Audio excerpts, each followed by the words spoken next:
Şu anda karşıdaki ev, otel maalesef yandı. Şu yardan aşağı indirmememiz gerekiyor.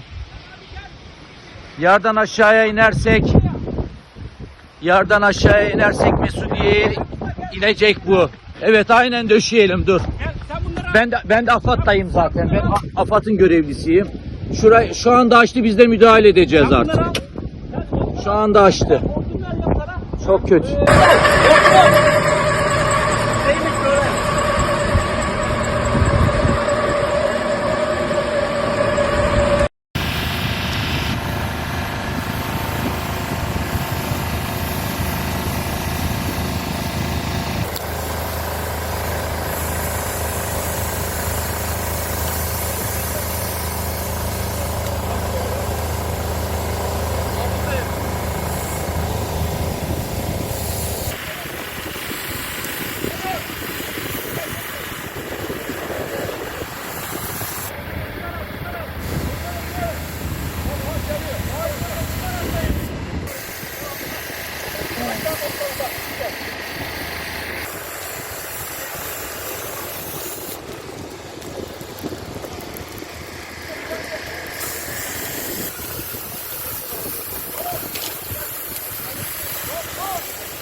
Çık.